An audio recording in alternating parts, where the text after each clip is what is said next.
मुकाबले गंगा के जल में प्रदूषण दूर करने वाले कारक 15 से 20 गुना ज्यादा है।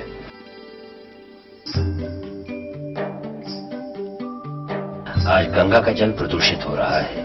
हमारे घरों में पूजा पाठ के बाद बचने वाले माला फूल को हम धार्मिक आस्था के कारण गंगा में प्रवाहित करते हैं।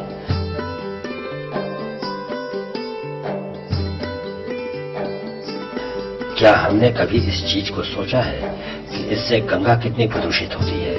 शिव की जटाओं से निकलने वाली गंगा आज हमारे और आपके कारण प्रदूषित हो रही है। कई शहरों में ये इतनी ज्यादा प्रदूषित हो चुकी है जिसके कारण वहां के लोग गंगा जल के आचमन से भी डरने लगे हैं। इसीलिए काशी के कुछ लोगों ने मिलकर भागीरथी सेवार्चन समिति का गठन किया है।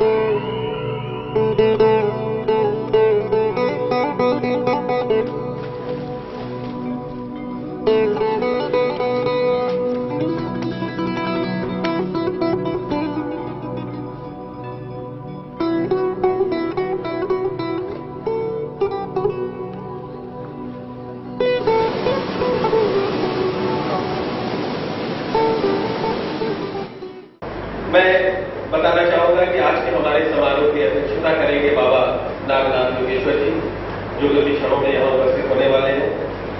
हमारे आज के समारोह के मुख्य अतिथि महंत श्री अन्नपूर्णा मंदिर रामेश्वरपुरी जी महाराज हैं।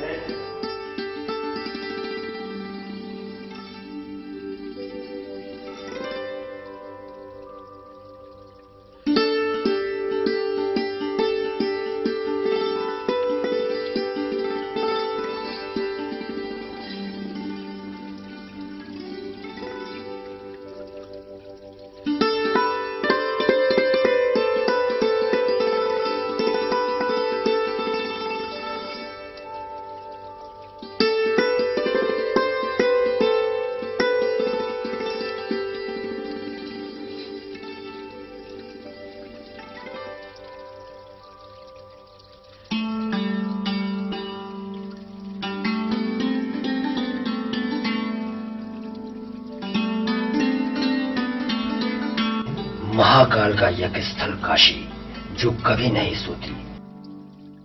कहा जाता है भगवान शिव के त्रिशूल पर अवस्थित है काशी। आज हम आपको गंगा तटीय क्षेत्रों में होने वाले प्रदूषण के विषय में चर्चा करेंगे और क्यों भागीरथी सेवार्चन समिति का गठन करना पड़ा, हम इस विचार पर मंथन करेंगे। आज गंगा की अविरलता और स्वच्छता के लिए कई योजनाएं बनी, जो कागजों तक ही सीमित रह गई और कुछ अपने उद्देश्य तक पहुंचने के पूर्व ही दम तोड़ दी। इसका मुख्य कारण ठोस योजनाओं का अभाव एवं आम जनता का सहयोग न होना तथा दृढ़ संकल्प से रहित होना है।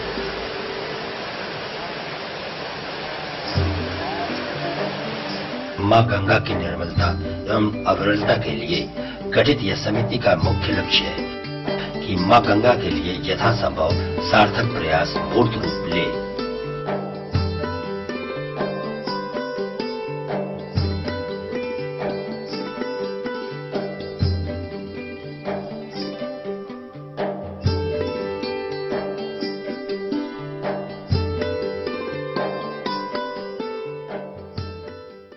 कुछ ऐसा कार्य किया जाए जिससे गंगा का प्रदूषण भी मुक्त हो और जन चेतना भी बने।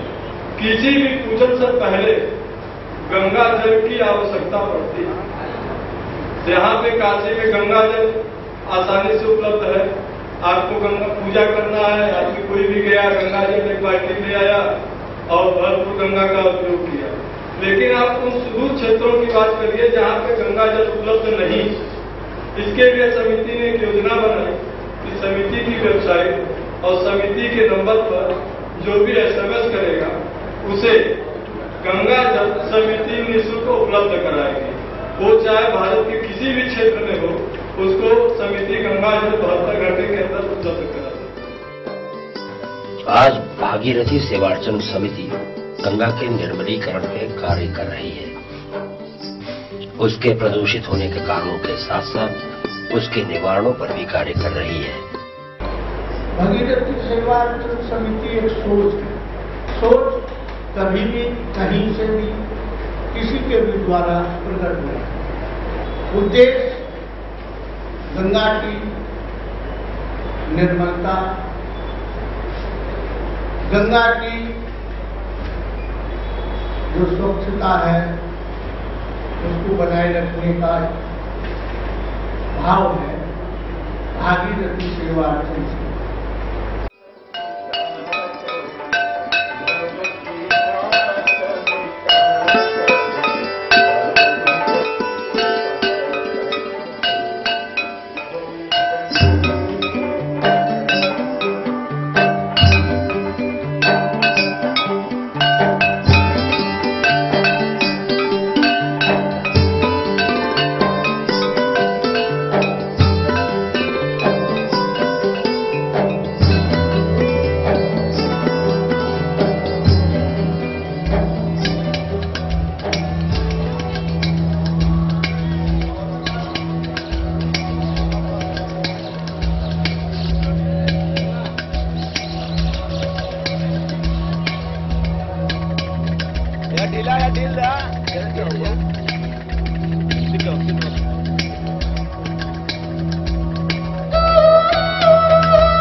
भागीरथी सेवार्चन समिति का गठन इसलिए किया गया कि जितने भी हम गंगा भक्तों में अलग अलग जगहों पे विचरण कर रहे हैं, सारे लोग एकजुट हैं।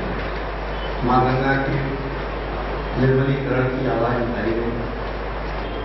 माँ गंगा का स्मरण करने से मनुष्य मुक्त गति को प्राप्त हो जाता है। आज उसी गंगा की धारा दूषित प्रदूषित कर रहे हैं समाज के लोग। हमारी इस महत्ता हमारे धर्म हमारी आस्था बात हो जाती है। माँ गंगा जो स्वयं ब्रह्मा के कमंडल से चल रहे विष्णु के चरण को स्पर्श करती है, स्वयं भगवान शंकर के मस्तक को विराजमान उनको दूषित और दूसरे होने का कोई आवश्यकता नहीं है। माँ गंगा पतित पावन निर्मल होती है। माँ गंगा पतित पावन निर्मल है और माँ गंगा पतित पावन निर्मल रहेगी।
जलीय खाद संवर्धन केंद्र राजा तालाब में में है, अन्नपूर्णा जलीय खाद उत्पादन केंद्र पे, जहाँ इस मालूला फूल को ले जाके वहाँ इस माला फूल के द्वारा जलीय खाद का उत्पादन किया है।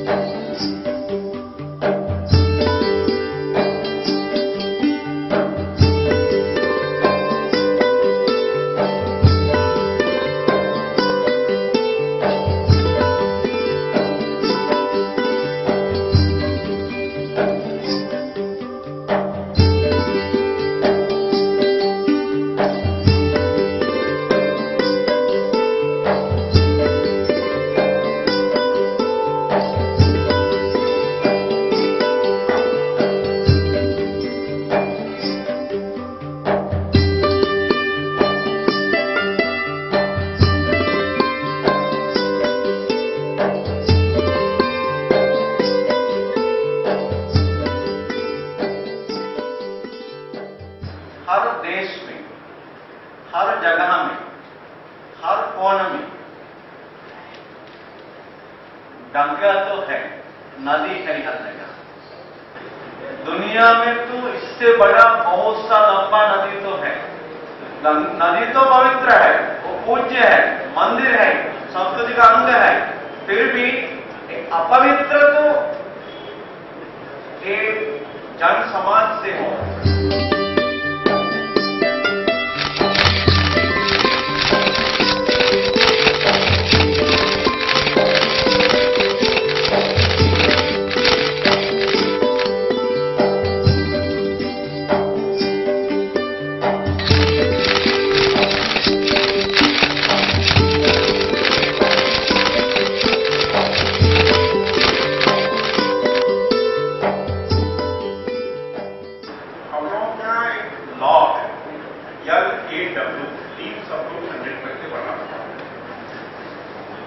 और L stands for land, A stands for air and W stands for water।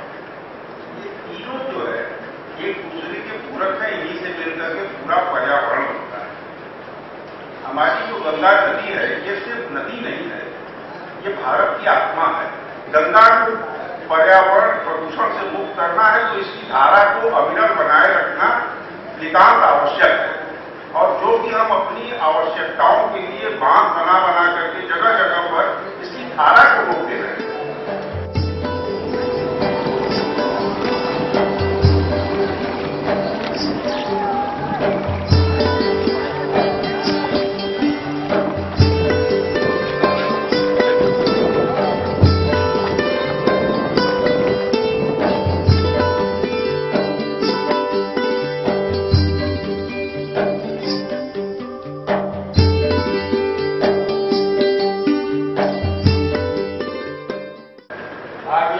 निर्वाचन समिति का स्वागत करता हूं, इसलिए कि इस समिति ने पहली बार इस नगर की एक विपत्ति को दूर करने का प्रयास किया। आज तक बात बहुत ज्यादा हुई है, काम नहीं हुआ। पहली बार काम हुआ। हमारे मंदिरों में जो अर्पण किया जाता है वह सब कुछ अब खाद के रूप में बनाने का प्रयास किया जा रहा है। जो लोग सहयोग कर रहे हैं, जो प्रयोग कर रहे हैं और जो इसका लाभ उठाएंगे, मैं उन सभी को प्रणाम करता हूं, क्योंकि उन्होंने काशी की एक अकेली पहल जो गंगा के लिए हुई है वह यह पहल है। और इसके अतिरिक्त केंद्र सरकार की कोई पहल काम कर रही है, राज्य सरकार की कर रही है और नगर निगम की पहल काम कर रही है। ये तीनों नालायक संस्थाएं एक पहल सार्थक पहल हुई है। मैं इसका हृदय से स्वागत और अभिनंदन करता हूं।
दक्षिण के मंदिर इतने साफ सुथरे क्यों रखते हैं और उत्तर के मंदिरों में इतनी गंदगी क्यों है? जहां तक के निर्माल्य का प्रश्न है, भागीरथी सेवार्चन समिति इस विषय को प्रमोट करने के लिए आप जैसे कहोगे, सत्ता के गलियारे से लेकर के न्यायिक गलियारे तक हम आपके साथ खड़े मिलेंगे।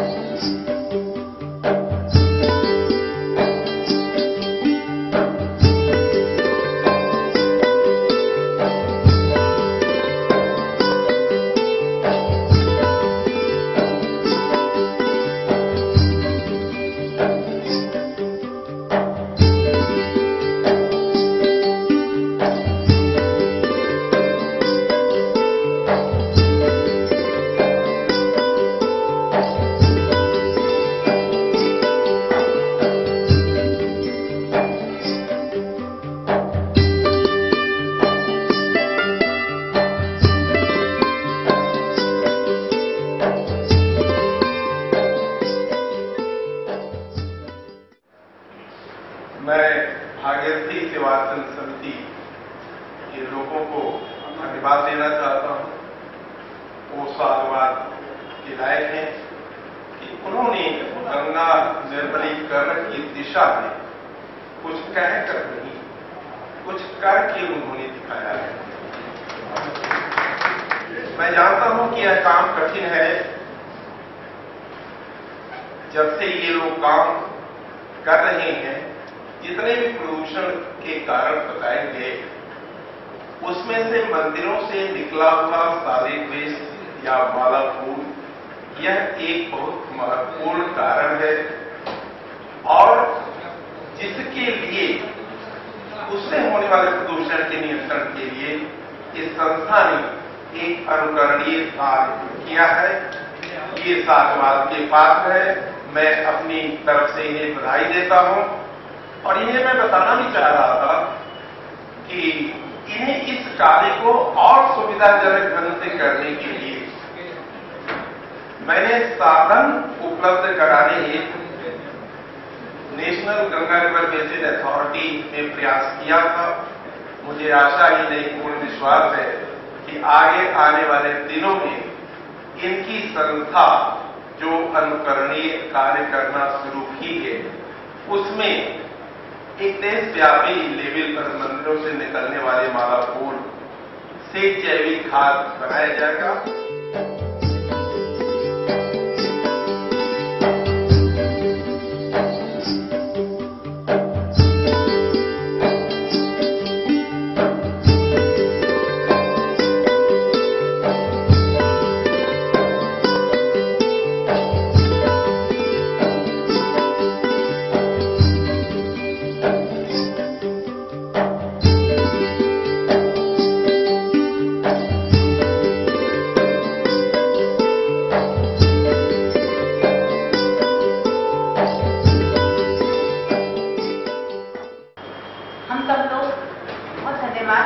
भागीरथी सेवार्चन समिति को हम भगवान के ऊपर फूल चढ़ाते हैं, क्योंकि फूल हमें सिर्फ खुशबू ही नहीं देता बल्कि कांटों के बीच मुस्कुराना भी सिखाते हैं। और हर आदमी का कुछ न कुछ स्वार्थ होता है।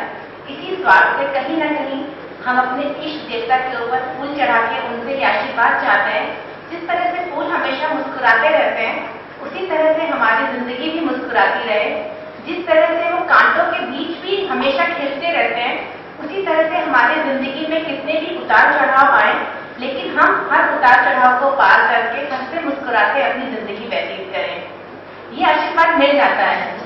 लेकिन जब हम उन फूलों को देखते हैं कि वो अगले दिन मुरझा के किसी के पैरों में पड़े हैं, कहीं किसी कूड़े में पड़े हैं, तो क्या हमारी भावनाएं आहत नहीं होती? कितनी श्रद्धा से हमने वो फूल चढ़ाए, लेकिन कहीं ना कहीं हमारी भावनाएं आहत होती हैं। इसी शुभ काम के लिए मैं धन्यवाद दे रही हूँ भागीरथी सेवार्चन समिति को, जो उन सभी फूल पत्तों को एकत्रित करके एक जगह इकट्ठा करके वर्मी कंपोस्टिंग के माध्यम से जैविक खाद बना रहे हैं। उस खाद से जो सब्जियां दालें तैयार होंगी, वो हमारे शरीर को नुकसान नहीं पहुंचाएंगी, बल्कि हमारे लंबी उम्र होगी, क्योंकि हमारी किडनी, हमारी आंतें, हमारा पेट हमारा लंबे समय तक साथ देगा।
गंगा जी के लिए ये होगा, गंगा जी के लिए वो होगा कुछ नहीं। सुप्रीम कोर्ट 200 साल कहती है, मैं कहता हूं 2000 साल का नहीं होगा, क्योंकि हर व्यक्ति यहाँ पे आके गंगा जी को, विश्वनाथ जी को क्यों भुलाता है? इसलिए कि उनको आशीर्वाद मिल जाता है, और जब वो मीडिया में फोटो में आ जाता है तो बाबा का आशीर्वाद है। अगर जब तक वो हमसे गंगा को नहीं छोड़ा जाएगा, प्रवाह ही नहीं गया होगा, कहा कि प्रवाह नहीं तो हमारे जब शरीर में जान ही नहीं है तो मतलब मृतक हो। ये कहना स्मशान घाट के मुद्दे जो जलाए जाते हैं वो पीढ़ियों से चल रहे हैं, माला उसका जाएगा ही, क्योंकि हमारे यहाँ लिखा है मुक्ति। तो सब कुछ जो हमारे वेदों पुराण में, और काशी कभी नहीं मरती, काशी तो सृष्टि के सबसे बड़ी है कि किस तरह से किए होंगे, इस खाद से जब आप लोग जाकर खेती करेंगे, जो भी माँ पर जो धरती माँ है वो उसको देखेगी कि बच्चों ने कितनी निष्ठा से इस घाट का उपचार किया है, कि गंगा जरूर धारा को प्राप्त करेगी। फिर पूरा गंगा ऐसे 50-60 साल पहले थी, वैसी हो जाएगी।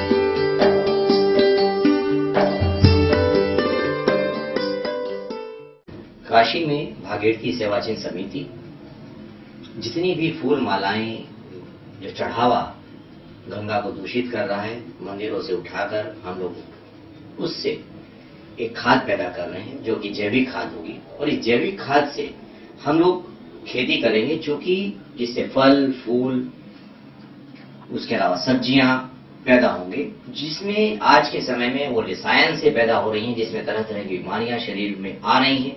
उन बीमारियों को रोकने के लिए ये जैविक खाद की आवश्यकता है। इससे हम लोग निरोग सब्जियां पैदा करेंगे।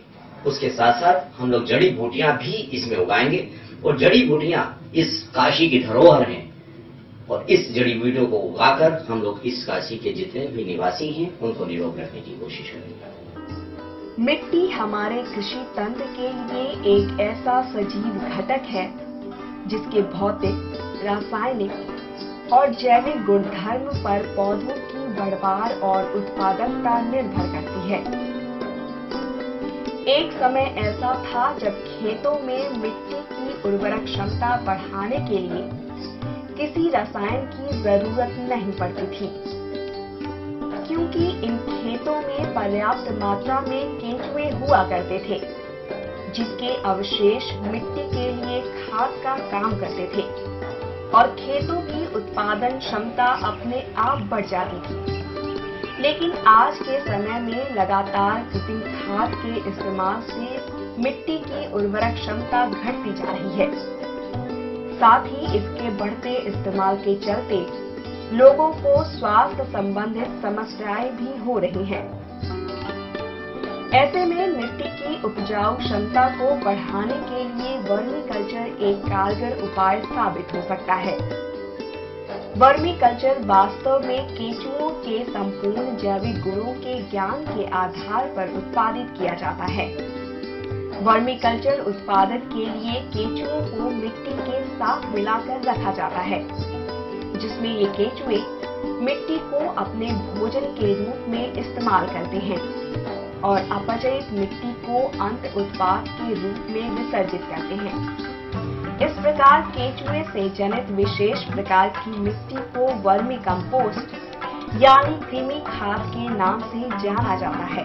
कंपोस्ट प्राप्त किया जा सकता है। केंचुए अपनी उत्पत्ति के समय से ही मृदा तंत्र का एक महत्वपूर्ण घटक है, जो प्राकृतिक रूप में मिट्टी की जुताई करके उसकी दशा सुधारते आ रहे हैं। केंचुए की खाद बनाने की जो विधि काशी हिंदू विश्वविद्यालय में हम लोगों ने विकसित की है, उसकी सबसे खास बात ये है कि जो कृषि के अवशेष हैं या मंदिर से निकले हुए फूल मालाएं जो गंगा नदी में फेंक दी जाती है, प्रदूषण फैला रहा है, उसको 70 से 80 दिन के अंदर सड़ा करके एक बहुत ही बहुमूल्य खाद बन जाती है।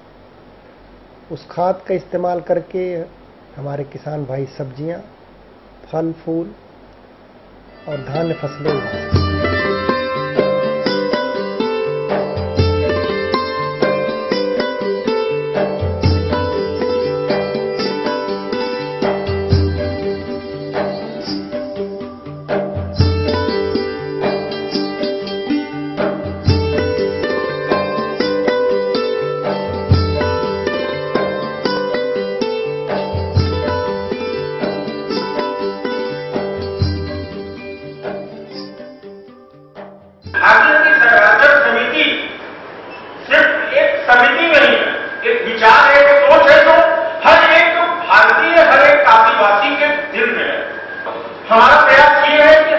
उतना ज्यादा से ज्यादा मां गंगा के लिए जितने भी कार्यक्रम हो रहे हैं, जितनी भी योजनाएं हो रही है, उनको मुक्त रूप दे। हम कारण जो बना जाए, हम निवारण जो कर जाए। गंगा में हम निर्मालित नहीं करने देंगे और उससे जैविक खाद बनाएंगे।